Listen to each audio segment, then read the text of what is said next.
In this video, we're going to solve absolute value equations. It says find the solution to the following absolute value equation. And they give you absolute value of negative 12x minus 7, then minus 8 equals 2. So whenever you solve an absolute value equation, we're going to have to treat these absolute value signs like they're almost like brick walls. Like you can't do anything to the inside of the absolute value until you get rid of those absolute value signs. So the first thing you want to do is isolate this absolute value by adding 8 to each side. So you end up with the absolute value of negative 12x minus 7 is equal to 10. Now we want to evaluate the absolute value signs. So there's two numbers that I can take the absolute value of and get 10. The absolute value of 10 would give you 10, and the absolute value of negative 10 would also give you 10, which means this expression here can either equal 10 or negative 10. And that's how you get rid of these absolute value signs, is you write your two equations. So let's say write two equations. That would be negative 12x minus 7 is equal to 10, or negative 12x minus 7 is equal to negative 10.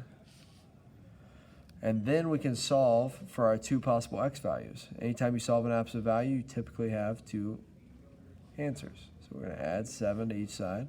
That's negative 12x is equal to 17. Divide by negative 12. So x is equal to negative 17 over 12. Or let's add 7. We get negative 12x is equal to negative 3. And then divide by negative 12. X is equal to 3 over 12 would actually be just 1 over 4. So I've got two solutions here. I've got x is equal to negative 17 over 12 and x is equal to 1/4.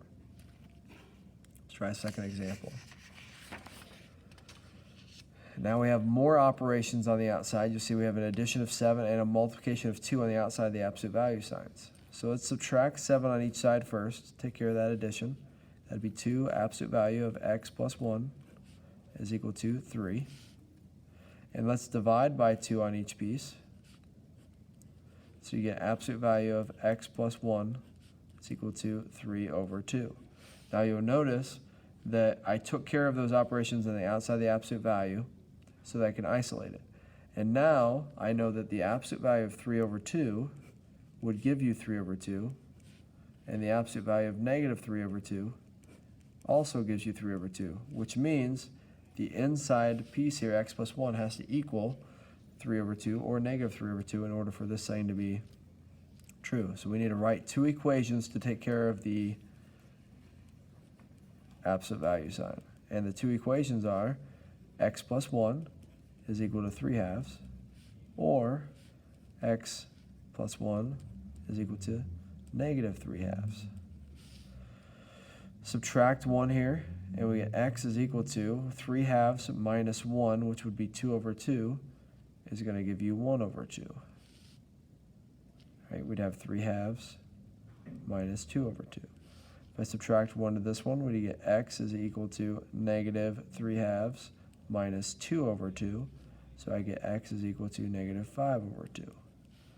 So these are the two possible solutions for this problem. That's how you solve absolute value equations.